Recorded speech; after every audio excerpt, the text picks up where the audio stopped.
अच्युतं केशवं रामनारायणं कृष्णदामोदरं वासुदेवं हरे श्रीधरं माधवं गोपिकावल्लभं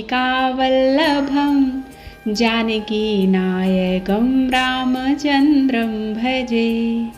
जय श्री कृष्णा। राधे राधे। स्वागत है आप सभी का आपके अपने YouTube चैनल उपासना की उपासना में।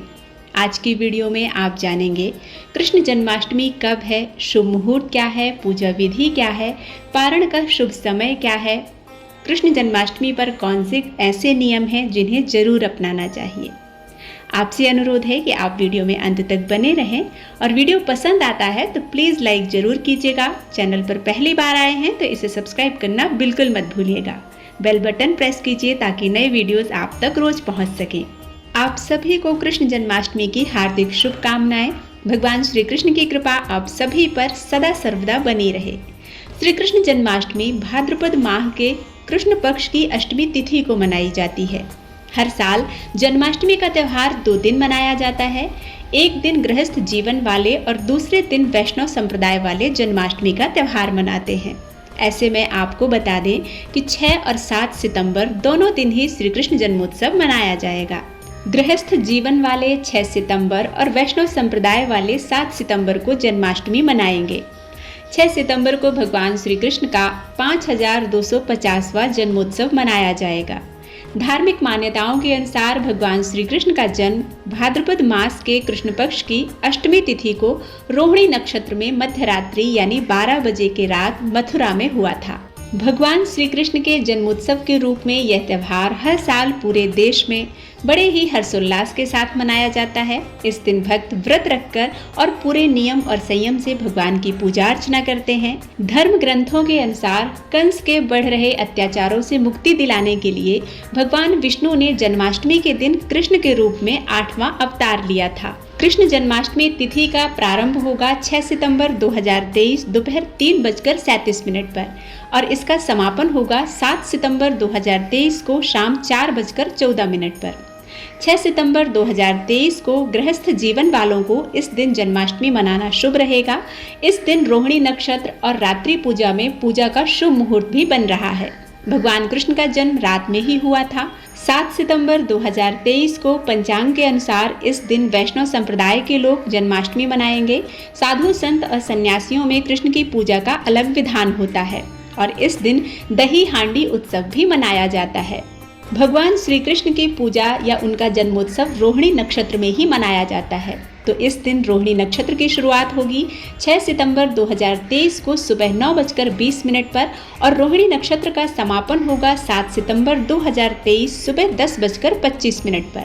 कृष्ण जन्माष्टमी पर भगवान श्री कृष्ण की पूजा का शुभ मुहूर्त होगा 6 सितंबर 2023 की रात्रि 11:57 से लेकर रात्रि के 12:42 तक। पूजा अवधि कुल 46 मिनट की है। मध्य रात्रि का क्षण होगा 12:02। जन्माष्टमी व्रत के दिन पारण कब किया जाएगा? तो जिन लोगों के घर श्री कृष्ण जन्मोत्सव के समापन के बाद जन्माष्टमी व्रत का पारण होता है वे देर रात 12:42 के बाद पारण कर सकते हैं। वहीं जो लोग अगले दिन सुबह पारण करते हैं वे 7 सितंबर को सुबह 6:02 के बाद पारण करेंगे। जिनके यहाँ अष्टमी तिथि के समापन पर पारण होता है वे 7 सितंबर को शाम 4:14 के बाद पारण करेंगे। जन्माष्टमी व्रत वाले दिन सुबह जल्दी उठकर स्नान करना चाहिए। इसके बाद साफ कपड़े पहनकर घर के मंदिर में दीप प्रज्वलित करना चाहिए और सभी देवी देवताओं की पूजा करनी चाहिए। व्रत करना चाहते हैं तो आप व्रत का संकल्प जरूर लें, क्योंकि किसी भी पूजा पाठ में व्रत का संकल्प या पूजा का संकल्प लेना अत्यंत आवश्यक होता है। लड्डू गोपाल का अभिषेक करें और भोग लगाएं, धूप दीप जलाएं। रात्रि में पूजन के लिए तैयारी करें। जन्माष्टमी पर रात्रि पूजन का विशेष महत्व होता है, क्योंकि भगवान श्री कृष्ण का जन्म अर्धरात्रि में हुआ था। रात्रि पूजन के लिए श्री कृष्ण के लिए झूला सजाएं। इसके बाद श्री कृष्ण को पंचामृत गंगा जल से अभिषेक करें। यदि आपके पास भगवान शालिग्राम की मूर्ति है तो उनका भी अभिषेक करें। इस दिन श्री कृष्ण का बांसुरी, मोर मुकुट, वैजंती माला, कुंडल, पाजेब, तुलसी दल आदि से श्रृंगार किया जाता है। इसके साथ ही पूजा में उन्हें मक्खन, मिठाई, मेवे मिश्री और धनिया की पंजीरी का भोग लगाया जाता है। भगवान श्री कृष्ण की पूजा में तुलसी दल विशेष महत्व रखते हैं, इसलिए भगवान की पूजा में तुलसी दल समर्पित करना चाहिए। यदि संभव हो सके तो 108 तुलसी के पत्तों की माला भगवान श्री कृष्ण को समर्पित करना चाहिए। इससे भगवान श्री कृष्ण की कृपा प्राप्त होती है और आपके कार्यों में आपको सिद्धि प्राप्त होती है। द्वापर में भगवान श्री कृष्ण के जन्म होते ही दिशाएं स्वच्छ और प्रसन्न, समस्त पृथ्वी मंगलमय हो गई थी। विष्णु के अवतार श्री कृष्ण के प्रकट होते ही जेल की कोठरी में प्रकाश फैल गया था। कृष्ण के प्राकट्य से स्वर्ग में देवताओं की दुंदुभियां अपने आप बज उठी थीं। शास्त्रों में जन्माष्टमी के व्रत को 1000 एकादशी व्रत के समान माना गया है। जाप का अनंत गुना फल देने वाला जन्माष्टमी के दिन ध्यान, जाप और रात्रि जागरण का विशेष महत्व होता है। इसलिए जन्माष्टमी की रात्रि में जागरण करके भगवान के भजन कीर्तन करने चाहिए। भविष्य पुराण में इस व्रत के संदर्भ में बताया गया है कि जिस घर में यह देवकी व्रत किया जाता है वहां अकाल मृत्यु, गर्भपात, वैधव्य, दुर्भाग्य तथा कलह नहीं होते।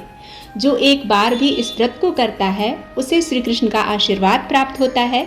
वह प्राणी संसार के सभी सुखों को भोगकर विष्णु लोक में निवास करता है। जन्माष्टमी के दिन यथासंभव व्रत जरूर करना चाहिए। देवकी, वासुदेव, बलदेव, नंद, यशोदा और लक्ष्मी जी का पूजन करना चाहिए। यह व्रत 12 बजे के बाद ही खोला जाता है। ऐसे में तब तक आप फलाहार कर सकते हैं। इसके बाद 12 बजे भगवान कृष्ण का जन्म मनाया जाता है। इसके लिए जन्माष्टमी की रात्रि 12 बजे खीरे को 2 भागों में काटकर अलग किया जाता है। जिस प्रकार जन्म के समय बच्चों को गर्भनाल काटकर मां से अलग किया जाता है, इसलिए खीरा जन्माष्टमी पूजन में जरूर रखा जाता है। इसके बाद भगवान कृष्ण को माखन, मिश्री, पंजीरी का भोग लगाते हैं, उन्हें झूला झुलाते हैं, उनका श्रृंगार करते हैं, उनकी आरती उतारते हैं, भगवान श्री कृष्ण के चालीसा का पाठ करते हैं और भगवान श्री कृष्ण के जन्म से संबंधित कथा सुनी जाती है। व्रत के पारण में आप कुट्टू के आटे आदि का सेवन कर सकते हैं। इस व्रत में अनाज का उपयोग नहीं किया जाता है।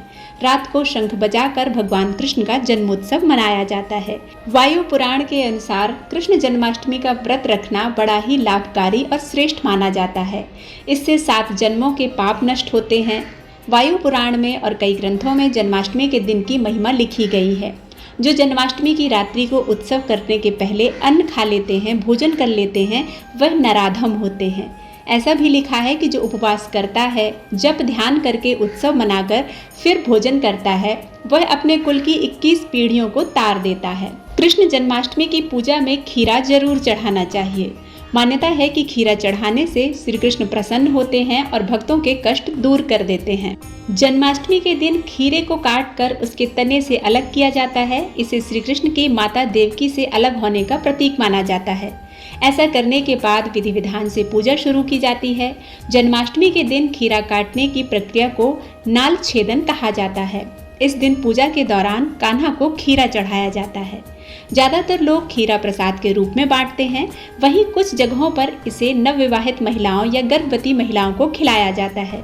ऐसा माना जाता है कि यदि यह खीरा किसी गर्भवती महिला को खिलाया जाए तो श्री कृष्ण जैसे बच्चे का जन्म होता है। उम्मीद है कि कृष्ण जन्माष्टमी से संबंधित यह जानकारी आप सभी को पसंद आई होगी।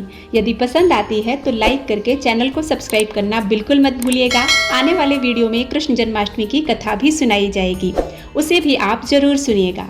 मिलती हूँ जन्माष्टमी की कथा के साथ, तब तक के लिए जय श्री कृष्णा, राधे राधे।